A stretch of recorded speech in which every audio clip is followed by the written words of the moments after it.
kati yabadde yasombye n'obwana yabututte wa mukolo kisitu. Okay, I thank you so much guys for watching this channel. My name is Maurice Jordan Kawesa, straight out Aromatic Entertainment. Nakugamba buli londaba omanya tino Aromatic Entertainment bankuletedde ekintu kyonna okuva mu Aromatic Entertainment. Abantu be mu Arab countries nyongera kubatumira kontino muli mutya kansintino muli bulungi. Abantu be mu diaspora mwena omukulu Mahadi Chimera kansintino oli bulungi toyina buzibu bonna ate ne mama Hanifa naye mutulabire mugambe ntino bana Uganda tumwagala nnyo ate Aromatic Entertainment tuli ku mutima bafanizi baffe mwenna abali ebweru abali mu diaspora abali mu Arab countries mwenna tubagala nnyo. Bampita Maurice Jordan Kawesa, this is Uganda, that's my name.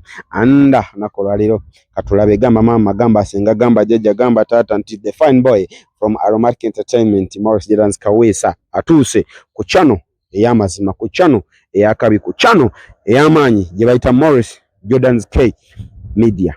Katugende ate tulabe kuono yatuletedde kyo nakola lero nenga naye alina byatunda so n'olwekyo nga bwe mbazze mbabalaga bonna abali mu Aromatic Entertainment nga balina bye babutunda ne mujja ne mubagulako bannange tubeebaza mwebali nnyo mwebali ddala naye mumuguleeko bw'abanga alina byatunda batalina byatunda era ajja tubuulira. Neebaza abantu mwenna abanguzeeko engatto mu festive season mbadde sinnabeebaza. Neebaza abantu mwenna abanguzeeko engatto ng'abaana badda ku masomero. Mwebali nnyo mwebali ddala engatto z'essomero zimwaguze mbakakasa zimwaguze zigenda ssoma emyaka ejja kati gwe naawe atannagula ate nga za layisi n'olwekyo mujje ku Maurice Fashions mufune engatto. Bampita Maurice Jordan Kawesa, straight out Aromatic Entertainment. Love you so much. All right, I thank you so much guys for watching this channel. My name is Maurice Jordan Kawesa, straight out Aromatic Entertainment. Channel kwoli bagita Maurice Jordan K Media atenga omukulu gwendi nayo lwali lwagenda kubeera nga ate atuulira amannya ge kundo bawe. All right. Salim gemanya abasinga mu manyi nga Nduhukire. Okay. Yep. Bawe intro eri bali embi bawe embi eri intro embi. Eri ennyini gye tukozesanga tugenda kutandika okuyimba. Eri ennyini. What about the man kamocha?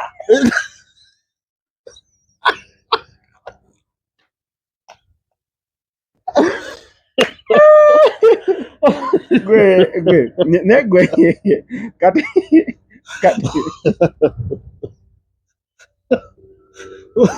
Butelev. Yeah man.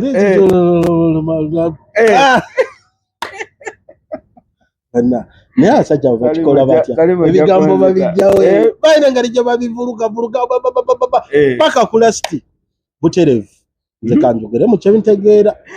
Kale onakola lero guys negative ako mukulu bamuyita Nduhukire yagenda kubeera nga ate atuyisizaamu nakola ate leero zenaki luli yajja naffe anatubuuliramu natugamba nti nno alina business y'amasimu era twagala aba so right about now twagala ate atubuuliremu kiki ekimulesa onakola lero Maurice Jordan K Media naye nga tetunagenda wala Nduhukire tuyiseewo obubaka bwa mukama waffe buno. Abantu mwenna twagala otwala omukisa guno okubategeeza tuze tubategeeza ebbanga ddene naye bambi mulaka mukyagaanyi okukitegeera kuba bakyagenda mu maaso n'okubabba. Aromatic Entertainment teyina akawunti ya TikTok. Mukama waffe omukulu Sir Ahmed Lubowa tayina akawunti ya TikTok. Nduhukire okitegedde manyi okimanyi era twongera okubategeeza bannange. Yes. Aromatic Entertainment tuyina account ya TikTok. Tuyina. Abajiriko bonna bagezaako kunoonya byabwe.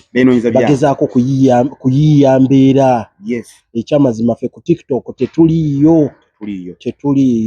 Era omuntu bw'osindika ssente zo n'oziwa omuntu oba toweereza Aromatic Entertainment. Ekirala ng'ekijjeeko ekyo ekirala bannayinyongera okubajjukiza era Aromatic Entertainment saawa zino yayimiriza okuyingiza abazannyi. Yes. Yayimiriza okuyingiza abazannyi bane mutufune bulungi. Tebabalyako ssente zammwe era bwe tugenda okuyingiza ensonga eyo eyogerwa era mwenna ne mugitegeera. Ejja kuyita ku Maurice Jordan K Media, ejja kuyita ku Trust Films, ejja kuyita ku LM Movies, ejja kuyita ku Stasha Movies, ejja kuyita ku LM. N'olwekyo temukkiriza towa muntu yenna ssente akugamba nti agenda kuyingiza mu Aromatic Entertainment. Kituufu, muleme kubbibwa. Tetuyingiza ssaawa zino bambi temubbibwa. Bana tebababba. Ate neewunya n'abantu. Oli najja n'amugamba nti nze nnyingiza abantu mu Aromatic yenze Ahmed Lubowa. Ate nga Ahmed Lubowa omumanyi ku face bulijjo omumanyi buli. Lwaki tolinda n'omiitinga Ahmed Lubowa bulijjo gw'olabako ku TV? Ate era n'ennamba z'essimu zibeerako wali buli firimu yaffe lwebanga eggwayo nga katugeze badde mulina gye mulabanga eggwayo awo amanya we gatandikira okwambuka.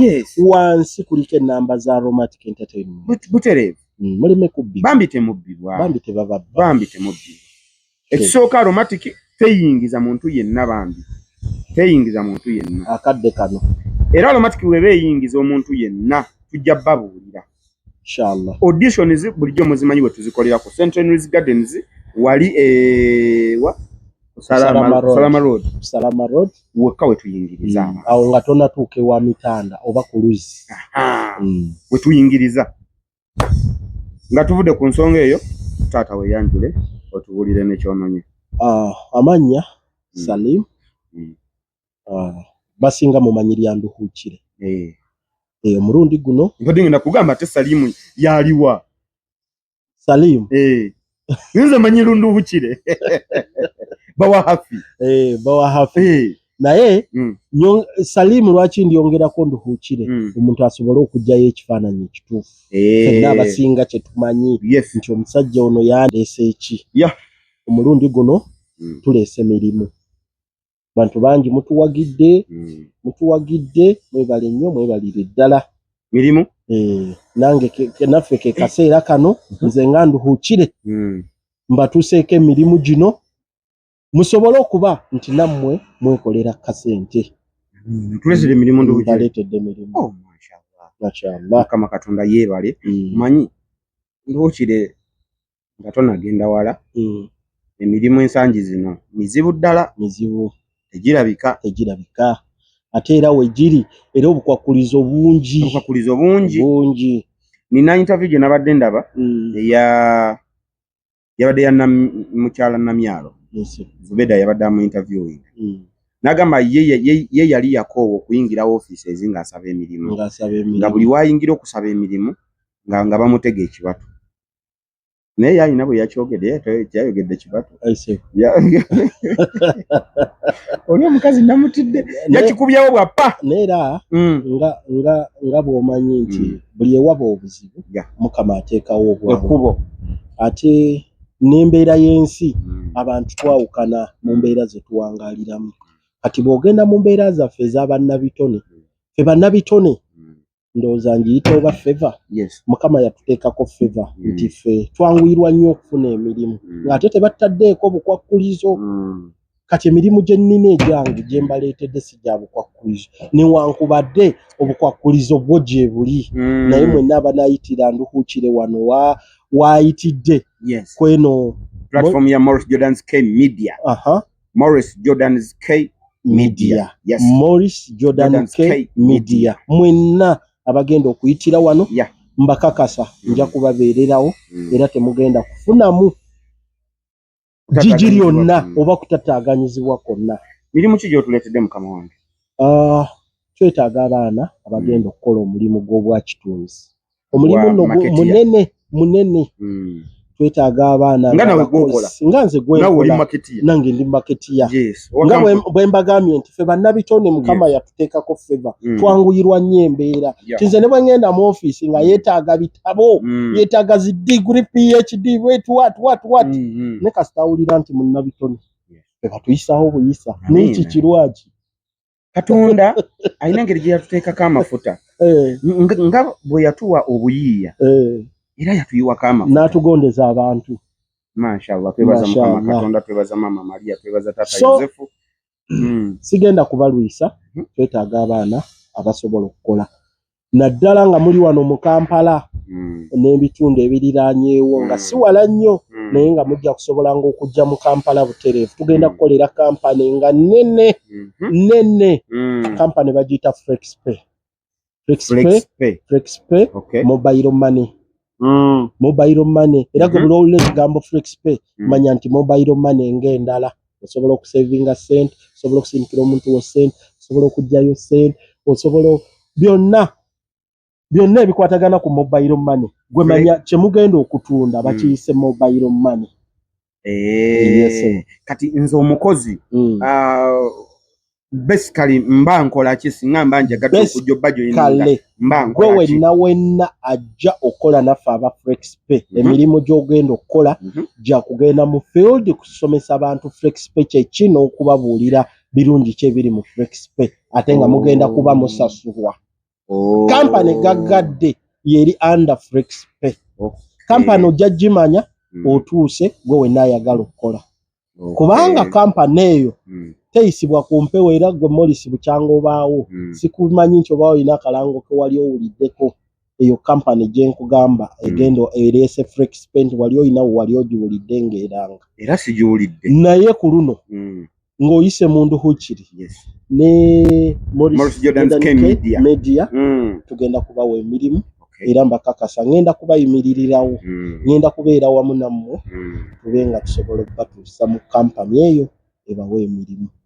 Obuyigirize twagala kuva ku senior 4 paka ebitabo byo gye wasoma n'okoma okuva ku senior 4 n'okudda waggulu kasitama nga nina pepa yange ya senior 4 ndyoke okujja nemba joininga netukola nze just bwe ntuuka mu kampani nembagamba nti nze gundi nayitiddewa ndayitidde wanduwikire nempawo empapula zange bampeerawo omulimu mwe mujja kuba wamu nange nze nja okubayimirirawo interview yonna eyandibakoleddwako mbakakasa nja giyimiriramu ekikulu mmwe njagala abakozi abatanswaze bonna abakozi agenda okutuuka wali abenga omulimu gwagenda okukola kati mu field eno gye ŋŋenda okusomesa abantu FlexPay bweti ne bweti mulina gadgets ze mumpa ze ŋŋenda otambula nazo mu field oba ŋŋenda nga nze tusooka ntubayisa mu training era mutambula as a team tubeerawo ne van tubeera ne mamotoka agatuvuga agatupiikinga ne tumanya nti tugenda tugenda Nansana motoka ne zitutwala Nansana as a team ne tutuuka mu tawuni y'e Nansana ne tutandika okuyita mu bantu abo nga tubasomesa FlexPay kyeki tekikera bukezi ku makyano gamba nti kati nze nga nze Morris ngenze Masaka bw'oba Masaka actually bw'oba oli Masaka nayo tulinayo offices tusobola okubakunga ne mugende Masaka naye for now nkyayagala bawano mu Kampala kubanga be bansabye kati eri nkuwadde example neŋŋamba nti singa sikera bukezi ku makya neŋŋamba nti nze kati leero ngenze Masanafu kulanga FlexPay wabula tukeera ku makya nga ttiimu tugenda nga ttiimu mu baasi ne tustaginga mu katawuni buli omu n'asomesa ne tuvaayo ne tujja ne tulya lanchi ne tuddayo ne tusomesa kawungezi ne tudda mu baasi ne tudda ku offices ne tugende waka naye fonna obenjagala njagala ba mu Kampala wakati twagala kusomesa ba Kampala wakati bwe ngamba Kampala Nakawa Nansana Nabweru Zana ebitundu ebyo mu Kampala so tweyanza nnyo mukama wange okutuwa opportunity eyo era ntwala nange omulanga ababadde mu inbox yange nga munsaba emirimu ku Morris Fashions mbadde sinayagala nnyo bakozi akuba tetunnagigaziya nnyo kiri awo nti twetaaga abakozi bangi nja kubasaba mwenna buli abadde nsaba omulimu emirimu opportunity yineze tujje mu FlexPay tujje wanduhukire enamba weeri wano ngenda giteekawo Morris mubeere nayo bwe kubira nduhukire ne kano kakulu banange twagala abantu nga bali smart katusooke tumale gwe wandiika enamba eno eri ku screen enamba eyo gy'olabawo ku screen ng'obadde oli eyo onoonya mulimu gwe gikubeko omugambe nti nze gundi njagala mulimu ajja kutuusa ku mulimu nze gundi njagala mulimu ajja kutuusa ku mulimu gwe enamba eyo gy'olaba ku screen enamba eyo gy'oba okubako emirimu weegiri mujje mukole sebo weetaaga abakozi bameka neetaaga abakozi 200 abakozi 2 ate nga mbagambye kampani gaggadde yeri under flex pay kati muba mukyamanja ki simanyi 2 abantu 2 ndoza mu ndimo kusema mbadde mu n'abantu nga 15 kitegeza 15 mugweramu ne twagalayo n'abalala abantu 1,785 yes so n'ekyo mujje mukole bannange okukola kikulu ndukire bwali je Kampala watandikira ku mulimu ki nali nzije Kampala nagenda nga nensimula njoza ntebe z'abantu muganda wange yalimbya properties nga property master nga tutwala mu maka g'abantu ntubeera twoza entebe zaabwe n'okuboleza zikapeti nina kapeti yange eddugadde saagala gyoza kati ate kati nga mwe mujja ne muzooza tujja mutuzooza okimanyi oyinza okuba wanjolezaako ku kapeti simanyi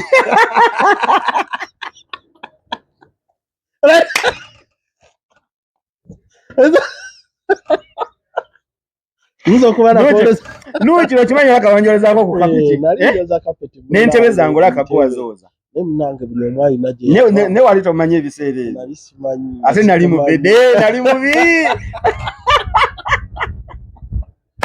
Kwani na kampuni gye nayita nejja nenjoleza kapeti yange n'entebe.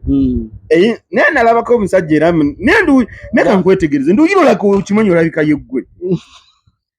Nduuki ewanjoleze. Nakoleza kapeti yange. Solo ntunulira bulungi. Wali obeera wasa.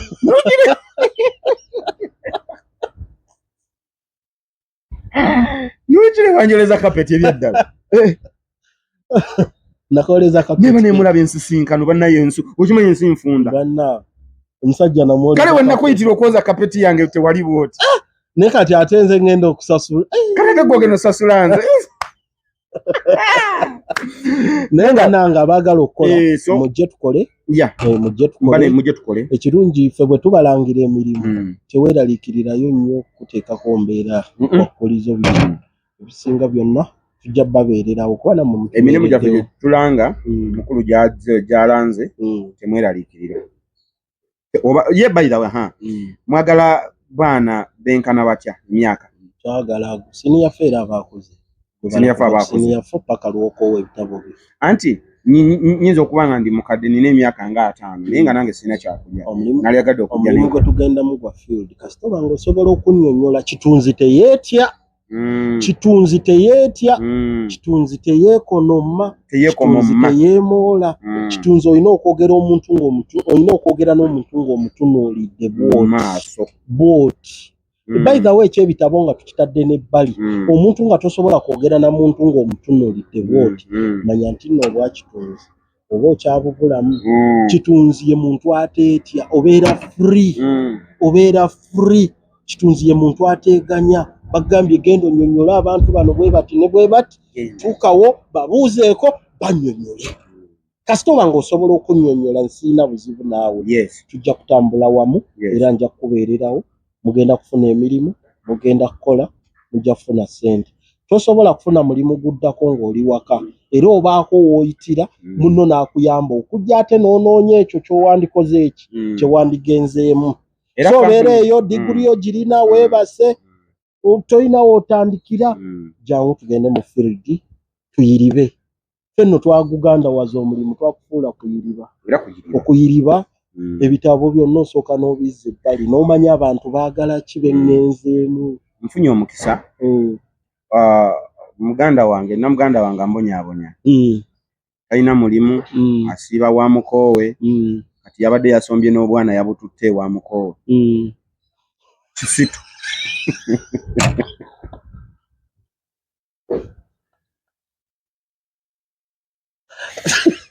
kisitu togenda kuddamu kumbonyaabonya nkutwala kisitu ngasa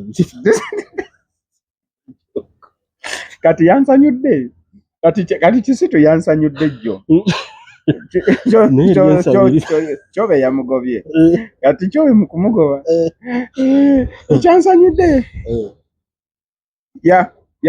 anti yagenze nakonkona geti totototo ne bagana omugulira ng'obwana bwe buli awo n'omukazi n'akwata obwana bwe n'abugamba tugende akugoba yakuwe naye nze ate kyenamukakasizzaako nekigamba akugoba yakuwe ekkubo naye nga bwolaba obwana bwagamba akugoba yakuwe ekkubo bukazi bwa nenze Kisitu yansanyusizaako tapo wanze nkakasa ayinza okudda ajja kudda taswala Kisitu ngenda kuwa omulimu jangu mu flex pay tukuwa omulimu otandika okukola Kisitu nkoyo okunswaza Kisitu osaba nnyo ate alina kasimayiro kateekamu niko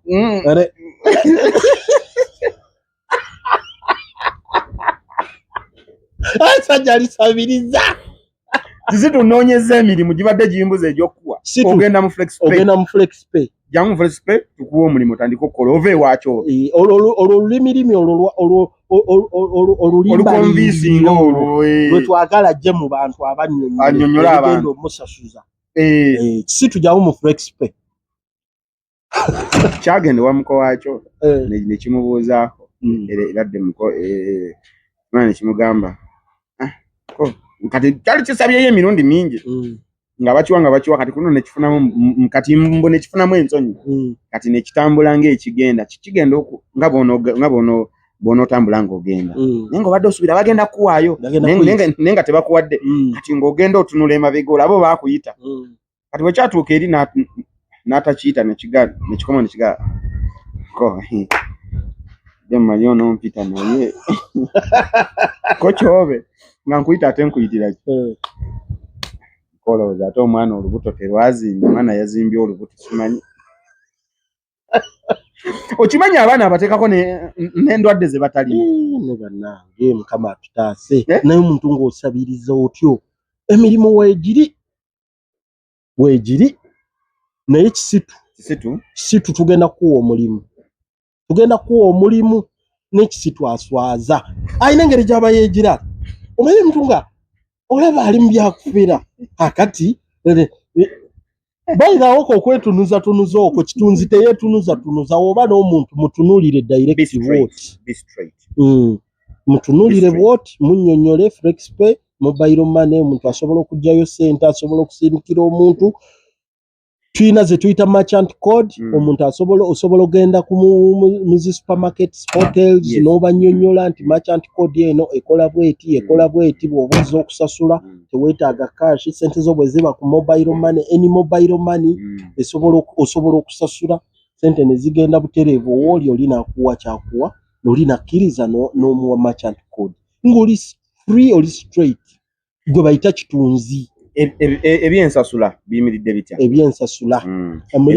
luba lunaku mwezi ebyensasula omulimu gwaffe gwa commission sente twasasula ensasula yalinga muntu kumusasula mwezi naye nga bangi engeri gy'otaba naye mu field yadde eka neyeebaka ne tugamba buli omu tukusasula ky'okoze gwe bona agenda n'okonvinsinga abantu basatu gwe tujja okukusasula konvinsinga omu gwe tukuwa ate waliyo bali bakabejja abakonvinsinga abantu bati abantu 2 nze abasajja okunzikiririzaamu nakonvinsinga nga abantu 3 olunaku 3 nga ne bw'oba gw'atayagala ono muteeka mu position gy'alimu ng'olina okunteeka mu lwaki nalaga nti no kampani nsobola ogyongerako emirimu gya kampani eyagala nnyo ogyongerako ki tetunuulidde bitabo byo buli omu yasoma buli muntu yasoma naye kampani ogyongerako ki kyoyongera ku kampani osobola okulaga nti no kampani ogenda gyongerako mu ttaamuzi z'okugamba nti no natunze naguze nakoze kino kampani ekufunyeemu ki value ki kampani etunuulira value ne volume obadde okimanyi nti value ne volume byanjawulo value ne volume byonna tujja bitegeerera wali value ne volume byanjawulo buli ayagala okujja okukola jangu tukikunnyonnyole butya buli kimu bwe kistandinze buli kimu bwe kyawukana ku kinne waakyo yes nduwukire wangisebo mujje tubawe emirimu abantu abali Kampala n'emiriraano namala senior 4 namala senior 6 ntudde ewaka simanyi wentandikira bangi tamanyi watandikira ng'ekyamazima okuva lwe wafumbirwa lwava mu ssomero tewafuna chance egenda kunoonya mulimu kwegamba n'embeera gy'owangaliramu environment yakutwala nga bwekututte muli naawe nokkiriza nti walemwa. Teri muntu yalemwa wabula oba tonnafuna mukisa. Mujje tugenda kubeera wamu nammwe, tugenda kulwana nnyo tubasitule tubateeke ku level endala. Mujje tukole ne FlexPay, tujja kuba wamu nammwe, tujja genda wamu mu katale tubenga ffenna twesitula, ffenna tufune mu bulamu bw'ensi eno. Mwebale nnyo, mwebalire ddala. Tukole emirimu egitambula. Tukole emirimu egitambula.